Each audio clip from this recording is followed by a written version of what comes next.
Hello student, welcome back to my English classes. तो चलिए आज की हमारी क्लास 8। आज हम क्या करने जा रहे हैं? आज की हमारी न्यू चैप्टर है। उसमें आज हम पढ़ेंगे how to use was and war.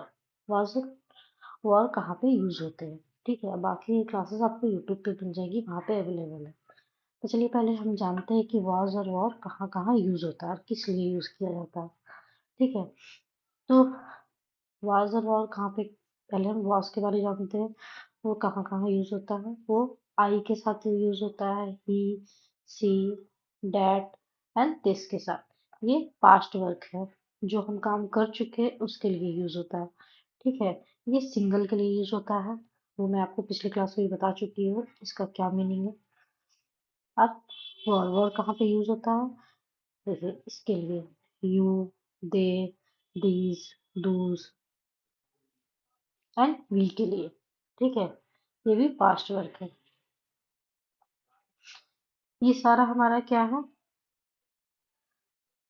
Was और हेल्पिंग वर्ब है हमारा। ठीक है, चलिए अब हम कुछ सेंटेंस बनाकर जानते हैं, तभी आपको समझ में आएगा। वॉज और वर्ब अभी मैं आपको बता चुकी हूँ किस किस के लिए यूज होता है। था, थी, थे, थी का प्रयोग होता है। ठीक है, जैसे कि मैं एक अध्यापक था, तो मैं को इंग्लिश में क्या कहते हैं? आई। और यहाँ पे था का यूज हो रहा है, यानी वॉज। ठीक है, और यहाँ एक आदमी के लिए यूज हो रहा है, इसलिए आई वॉज। अध्यापक को क्या बोलते हैं? Teacher. I was a teacher. Premlal एक चौकीदार था।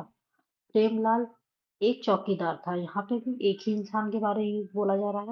यहाँ पे था है, पे वॉज का यूज हो रहा है। ठीक है, Premlal was a watchman. Clear है? यहाँ पे वे सिपाही थे। यहाँ पे एक से अधिक के बारे यूज हो रहा है, बोला जा रहा है। यहाँ पे हम लोग इंग्लिश में कैसे लिखेंगे? थे, यहाँ पे वर लगेगा। दे वर सोल्जर्स। क्लियर है? चलिए नेक्स्ट। वो खेत थे, तो खेत मतलब अधिक, अधिक स्पेस में है, फील्ड्स। यहाँ पे भी ज्यादा का बात हो रहा है। यहाँ पे तो वो क्या बोलेंगे? दूज थे, वर फील्ड्स। खेत को इंग्लिश में क्या कहते हैं? फील्ड्स। दूज वर फील्ड्स। वह अमीर था। वह अमीर था, एक इंसान के बारे में बोला जा रहा। वह का इंग्लिश क्या होगा? ही वॉज, था, वॉज, अमीर, rich. He was rich. Clear है? चलिए आगे। उसका भाई गरीब था। उसका भाई गरीब था, तो एक इंसान के बारे में बात हो रहा है यहाँ पे। उसका हिज भाई ब्रदर था, तो वॉज। गरीब का इंग्लिश क्या होगा? Poor. His brother was poor. Clear है? हम ताकतवर थे। हम ताकतवर थे, तो एक से अधिक के बारे यूज हो रहा है। वी थे, वॉर ताकतवर, स्ट्रॉन्ग। We war strong. आप एक दयालु आदमी थे। आप एक दयालु आदमी थे, तो आपका इंग्लिश क्या होगा? यू थे का यूज हो रहा है यहाँ पे, तो वॉर। एक दयालु kind man. You were a kind man. Clear है? हम पक्के मित्र थे। You were fast friends. Clear है? लड़के कमरे में थे। लड़के boys were in a room. Clear? चलिए अब मैं कुछ आपको सेंटेंस दे रही हूँ जो प्रैक्टिस के लिए, ये आप मुझे कल बताना बनाकर। वे कमजोर थे। ठीक है, अब नेक्स्ट है, वह सुखी थे।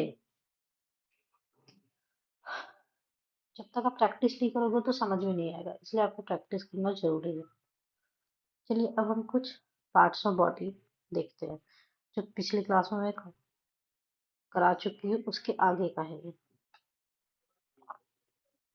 ठीक है, ठीक है।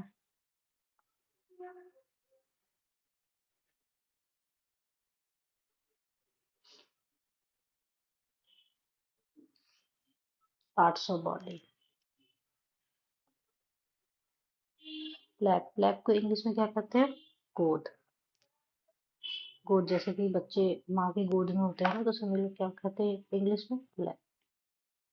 बेली, बेली किसे कहते हैं? जो पेट के बाहरी की ओर होता है। ठीक है, क्लियर है? स्टोमक, स्टोमक किसे कहते हैं? पेट जो भीतरी के अंदर है। नेक्स्ट, इंस्टाइन, इंस्टाइन किसे कहते हैं? आंत। अब्डोमेन, अब्डोमेन किसे कहते हैं? पेट को, पूरा ही पेट को अब्डोमेन कहते हैं। बैक, पीछे की जो ओर है हमारा, वो क्या है? पीठ। बैक बोन, पीछे जो हमारा जो हड्डी है उसे कहते हैं रीढ़ की हड्डी।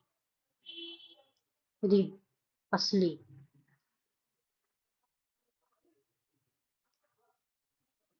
बॉब, बॉब जिसे कहते हैं गर्भ को। हिप, कुल्ला। क्लियर है? इसे आपको प्रैक्टिस करना पड़ेगा, जब तक आप प्रैक्टिस नहीं करोगे तो समझ में बिल्कुल भी नहीं आएगा। तो चलिए, आई होप आपको आज की क्लासेस काफ़ी अच्छी लगी हो। तो प्लीज़ मुझे कमेंट करें, फिर मैं नेक्स्ट क्लास में आपको जल्द ही मिलूंगी। आज के लिए थैंक यू सो मच।